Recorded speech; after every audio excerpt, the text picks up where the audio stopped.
Well, good morning, everybody, and happy birthday to the Foreign Trade Association. My goal this morning is that I do it in a way that you invite me for your 80th birthday. So let's give it a try. Let's give it a try. You're probably expecting me to talk about the backlash against open markets we are seeing in many parts of the world and certainly in many parts of the developed world. And you probably also expect me to talk about the Paris Agreement, but I want to start with a museum. It's not a famous museum. It's a small town museum in southern eastern Kentucky, but it's dedicated to the industry that used to power the region's economy, that is the coal mining. 2 months ago, this museum made headlines. It announced that it was installing solar panels on its roof. Was it making some sort of symbolic statement about the carbon to solar transition? In my view, no. It was just pure business decision. The panels are going to save the museum thousands of dollars in electricity bills every year. And the fact is that the cost of energy renewable energy has been falling really fast, much faster than people thought it would. Last year, more than half of the new power generation capacity installed around the world was in fact renewable. The average global price of solar power is today 1/5 of what it was in 2010, and it's still falling. And breakthroughs in battery technology now promise to give us a further boost to the renewables boom. And frankly, in a city like Brussels, rainy Brussels, where the sun is not always shining, batteries are going to be a very important part of this energy transition. But let me give you even better news. It's not just about power generation and power storage. Artificial intelligence software is helping internet companies like Google to minimize the energy consumed by their power-hungry data centers. And refurbishing, recycling, and other circular economy practices are saving companies production and transportation costs while reducing their environmental footprints. So this brings me to what is going to be one of my two core messages of today. Even if politics are not ideal, the tools we have today for responsible production and trade have never been better. And by better, I don't mean that they are good enough. They are not. We still have entire sectors of our economy, from cement to plastics to steel, I mean, the stuff that makes our world in reality, for which we still have not found, low-carbon ways of making them at scale. But for all of these innovations, we are still on a trajectory that will take us above our 2-degree global target in the world. So we have to push ahead. And some countries are showing how decarbonization of growth is possible. And this is where what you're doing here with your Vision 2030 is so important, because this is the trajectory that will make not just social human sense, but will also make incredible business sense. And then, of course, this is the economic sense, but of course then there is politics. And you know, the political context for climate or for trade today, let's say, is a little bit complicated. We were all very disappointed when the United States decided to withdraw from the Paris Agreement. Not because this was about Paris, but because it was the first serious global effort at reducing greenhouse emissions and promoting international security, stress security. But this renewable energy revolution I've been describing happened even without a global carbon price. It happened because of business innovation in response from policy action that was happening at the national, at the regional, and more at the local level. Germany's subsidies and regulations to incentivize renewable energy were emulated elsewhere in Europe, but also in many American states. China and India have now invested heavily in solar and wind capacity. And when California decided to tighten its car emission standards, every company that hopes to sell cars in the US ends up having to adjust to those standards.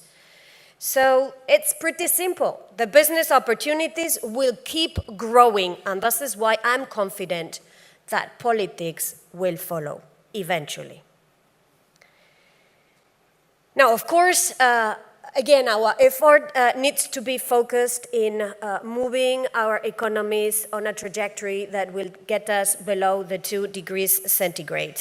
And it will be important that all economies adapt and adjust to avoid some moving and some not moving, creating trade tensions. And frankly, these trade tensions are a big part of today's reality.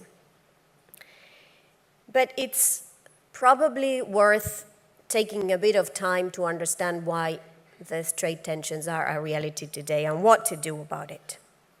It's true that the costs and the benefits of globalization have not been equally shared by everybody everywhere. And as a result, trade, which is a visible part of this globalization, has become a bit of a lightning rod for this anger that we see around the world. Trade is visible, and trade is foreign in a way that it's much deeper than and much more visible than technological change or shifting societal values. And this visibility is what has made trade, like immigration, a simple, a very convenient scapegoat for more complex underlying challenges. In reality, what I see is a huge divergence between our economies that are firmly anchored in the 21st century and actually moving pretty fast towards the 22nd century. Societies that are still probably anchored in the 20th century, and political systems that, frankly speaking, are still, to a large extent, in the 19th century. So some are answering by wanting to take the economy back to the 19th century. In my view, a better answer would be to make sure that all parts of our society can benefit from economic growth and economic prosperity. And frankly, what I see, I travel a lot around the world. I spend most of my time in the South. What I see is what a remarkable success open markets and trade have been around the world, in the North as in the South. It has allowed billions of people across the world to hitch their wagons to the world economy. It has allowed them to use global demand and knowledge to drive rapid growth, which has led to massive drops in extreme poverty, to the point that now we in the United Nations, all of us think we can end extreme poverty by 2030. And frankly, open markets, let's say this loud and clear, have been also part of the answer of why we got to this reduction of poverty rates in the world. But again, many have not shared in this progress. Policies have frequently exacerbated instead of narrowing inequalities, inequalities of income, inequalities of wealth, inequalities of education, actually inequalities in opportunities. And today's angry politics are a reflection of that too. Now, does this mean that closing markets is going to be the solution? I frankly don't think so.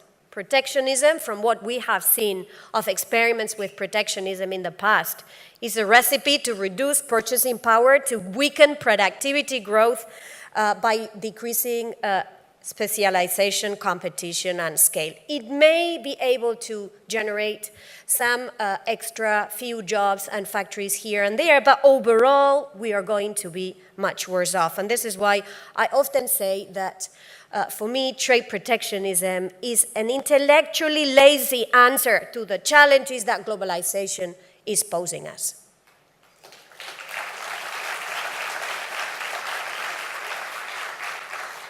Open trade, anchored in multilateral institutions like the World Trade Organization, in my view, remain the best answer to today's problems. But market opening cannot be the only answer we provide. Which leads me to my second message of this morning. For growth and trade to be truly responsible, growth and trade have to become more inclusive. Part of the answer is going to be with social policies.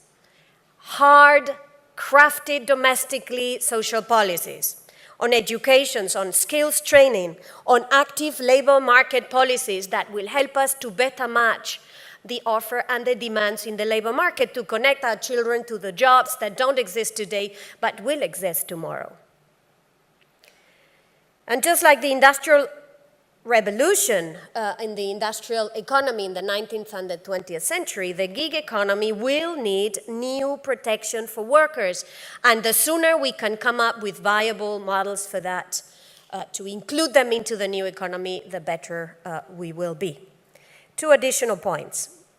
This social policy agenda is not just in developed countries, it's also hugely relevant in developing economies, where the biggest income gains have gone also to the relatively better off. And two, this agenda is not going to be cheap, which is why multinational companies that engage in accounting acrobatics to minimize tax bills are long-term no friends of open markets and open trade. We need more businesses to step up the plate and become development actors as they make profits, what I call doing good while you do business, which is at the end of the day what business is about. So making trade inclusive is making sure that businesses that employ the vast majority of workforce and are able to participate in global marketplaces. And this is, if we talk business, is essentially making sure we focus a bit more attention on small and medium businesses. They are those generating the bulk of the jobs. They are those generating or contributing to generate the bulk of growth. But SMEs are those where the gap in productivity is larger compared to bigger companies. So if you are less competitive, you pay less wages, working conditions are worse, your ability to contribute to worth is weaker, so stepping up the game for SMEs is important. How do we do that? First is policies. In international trade, we have to make a greater effort at reducing fixed trade costs, which is what hampers the ability of businesses to go international. This is today, as we heard from Christian, product standards. This is about non-tariff barriers that are weighing disproportionately on small and medium businesses. Inclusive trade does not mean setting less norms, but setting norms that are not unnecessarily complicated. It also means investing in boosting supply-side capacity with targeted investments. But it's not just on policies, it's also at the level of businesses. When I look at standards, for example, what I see is a growing set of international standards being set not by governments, but being set by companies.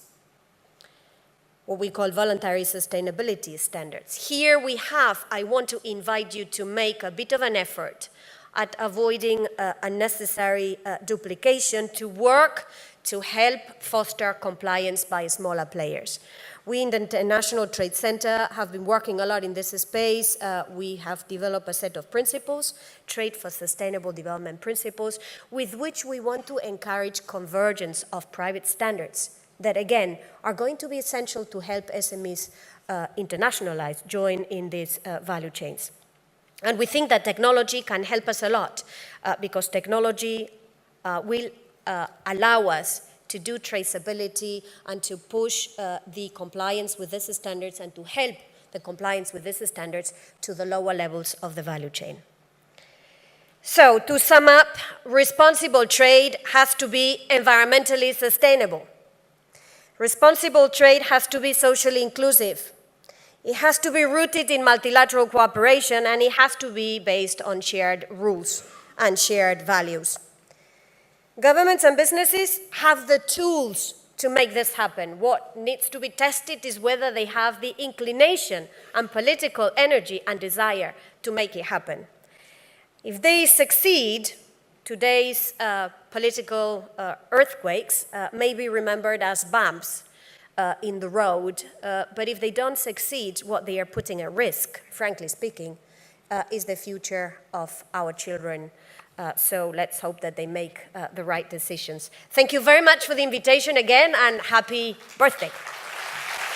Very much.